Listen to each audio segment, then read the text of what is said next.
حدیث مبارک کی راضی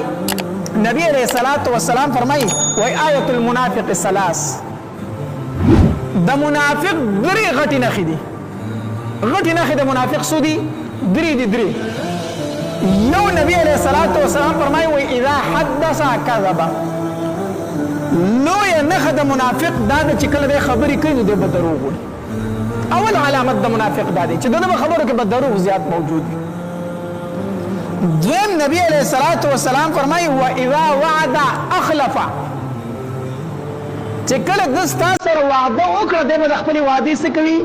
خلاف کوي خلاف د خپل وعده چرته ولاړ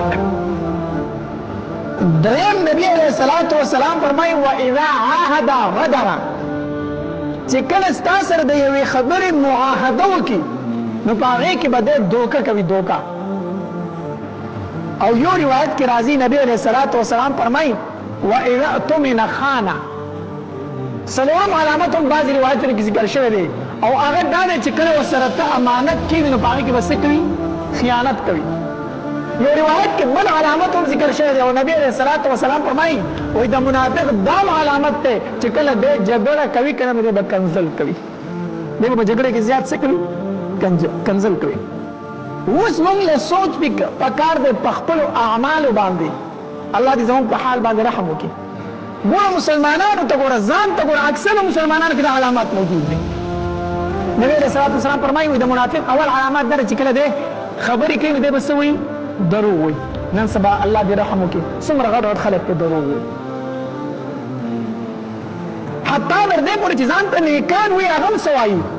دروغ وایي بالکل پروا نه کوي چې ما دروغ وایي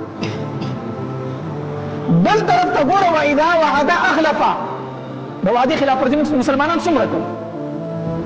هلکه سړي ته به نیټه ورکړي هلکه دلته راته ودرېږه زه راځم هلکه سبا به پلان کوي پله ځو ته به په انتظار یې چې ما ته پلان کې ویلي چې سبا به ځو هغه به ځان له طریقه بله مخه باندې تا ته به سوال جواب هم کړی نه چې هلکه نن زه پاتې یم دلته ودرېږه زه راځم ته به ورته روغه ورځ ولاړ یې هغه به تلې په خپله مخه باندې دا ګناه نه ګڼي معاهدې ته وګوره بلته کې ډېر کله ته مونږ روغې وکړو که نه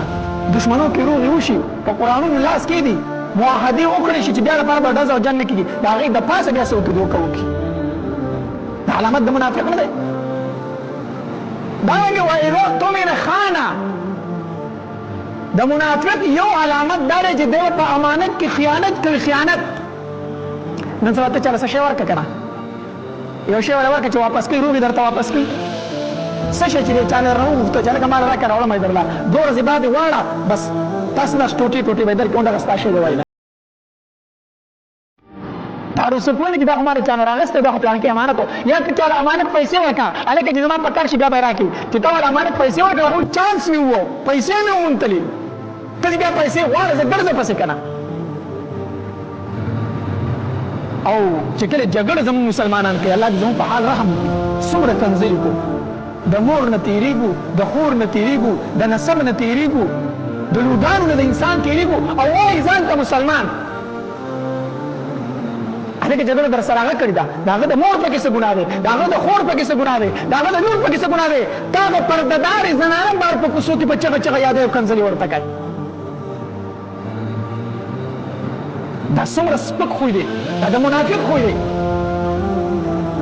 نبی علیہ الصلوۃ والسلام فرمایي وایي د منافق دا علامات دي علامات موږ مسلمانان یو موږ له پکار دي چې د دې علاماتو نه ځان وساتو بل روایت کې راځي نبی علیہ الصلوۃ والسلام فرمایي وایي ثلاث من كن فيه فهو منافق درې خبرې دي صرف درې خبرې نبی علیہ السلام فرمایي دا چې په چا کې موجود شي فهو منافق دغه سړی منافق ته منافق نبی علیہ الصلوۃ والسلام فرمایي وان صلى وان صام وان حج واعتمر وقال اني مسلم نبی علیہ الصلوۃ والسلام فرمایي دا درې خبرې په چا کې موجود شي دا منافق دی وان صلى وصام اگر چې دا سړی لمونځ هم کوي روژه هم نیسي وحج واعتمر حج هم کوي د بیت الله شریف نه غیر چاپېره ګرځي طوافونه کوي واعتمر عمرې هم کوي نبی علیہ الصلوۃ والسلام فرمایي وقال اني مسلم او دا سړی دا هم کوي چې زه یم مسلمان یم لمونځ هم کوي روژې هم نیسي حجونه هم کوي زکاتونه هم ورکوي عمرونه هم ځي او دا هم کوي چې زه مسلمان یم مسلمان نبی صلی الله علیه وسلم فرمایي چې دا درې خبرې پکې موجود شي نو په هو منافق دا سره سره منافق دی.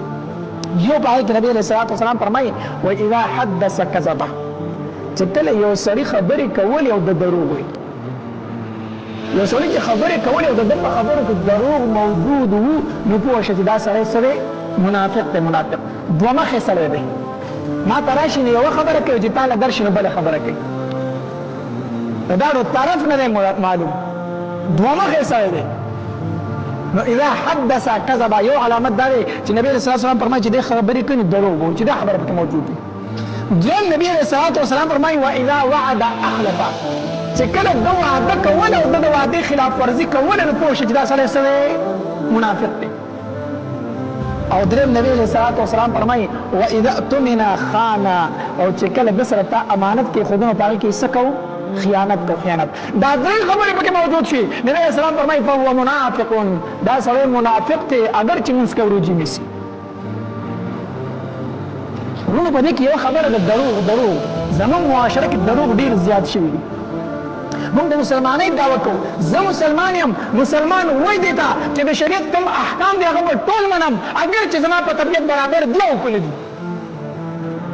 دا نه چې کومې خبرې زما په طبیعت برابر دی هغه به منم، کومې چې زما په طبیعت برابر نه دی هغه به نه منم. دا خو اسلام نه دی، دا خو ایمان نه دی. الله تبارک وتعالی فرمایي یا ایها الذین آمنوا ادخلوا فی السلم کافه، ای مؤمنانو په اسلام کې ټول په ټول داخل شه. چې ځان ته مسلمان وایي بیا په مسلمانۍ کې پوره داخل شه. دا نه چې بعضې منم او بعضې نه منم، کومې چې پیدا هغه به منم او کومې چې پیدا نشته هغه به نه منم. دا مسلماني ګورې نه ده، دا خواهش پرستي ده، دا د زړه کول دي، دا د اسلام تابعداري نه ده.